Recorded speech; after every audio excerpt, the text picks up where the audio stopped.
What subject do you teach? By education, I'm an American historian. My specialty is post-World War II America. So essentially the period from 1945 through the 1960s.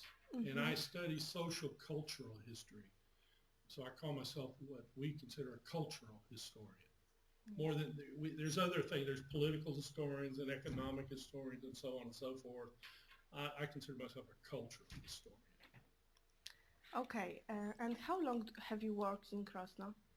I have been here for 14 years. I'm completing my 14th year. Yes. And how long have you worked as a teacher? This is my 28th year. But part of that, while I was teaching, I was also an American baseball coach. Why did you decide to come to Poland? I was invited. Really? By At the time, it was the head of the English department here. His name's Władek Patalish. He's a professor at Jagiellonian.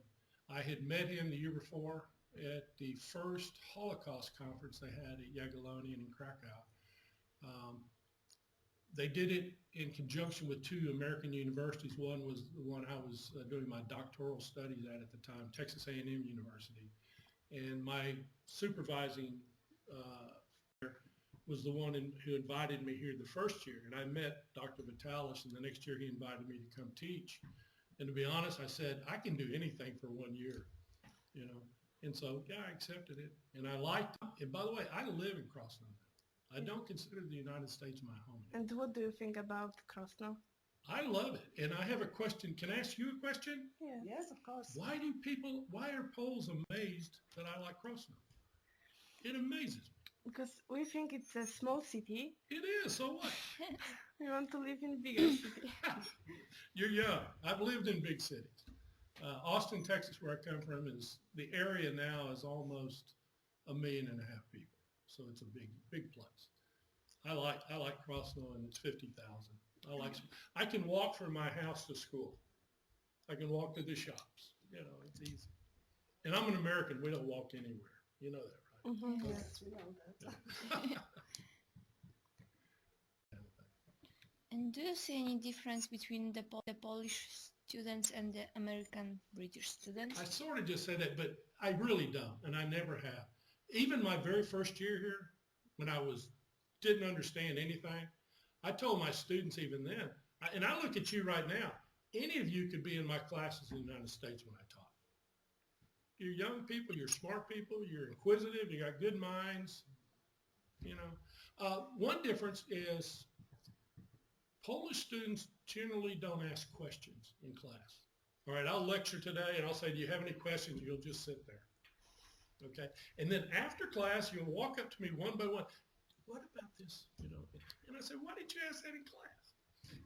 American students are generally a little more willing to ask questions.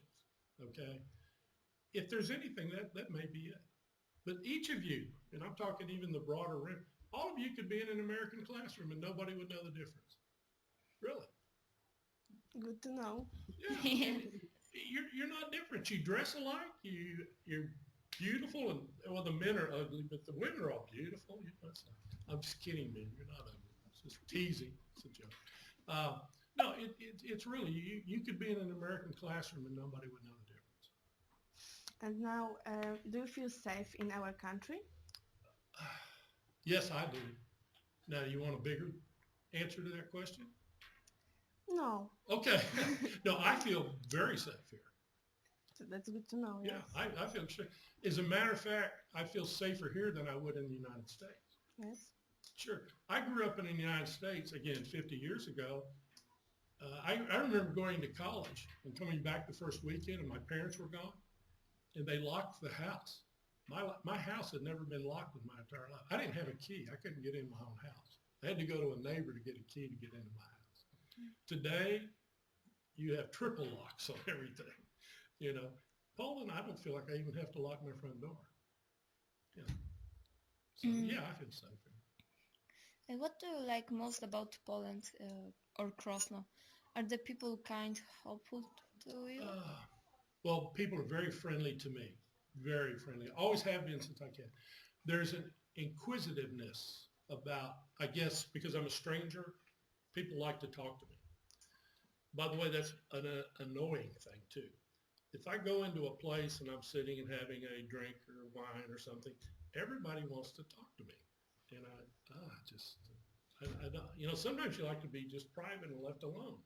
Poles don't like to leave you alone. They want to talk to you, you know, and I try to be pleasant for a while, but then they just want to keep talking to you. And I like to just go and have a casual drink and not do anything. It's sort of funny. It can be funny. Yeah. But no, and I'll tell you what I really like, but this is maybe partly me. I love the sense of family that Poles have. This idea that just this closeness among families. And it doesn't end just because you moved away. You know, you come home for your holidays, you know. I love that. That's not always true in the U.S. As a matter of fact, you know.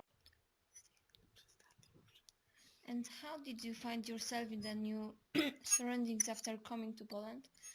What was the biggest problem you faced, and how about the language barrier? All right.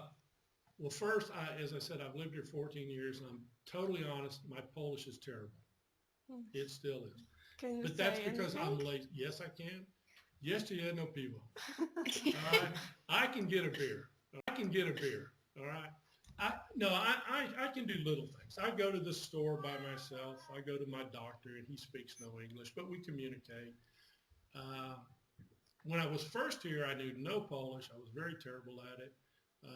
But I would go to stores, and I would just point. You know, I need that, and I need two of them.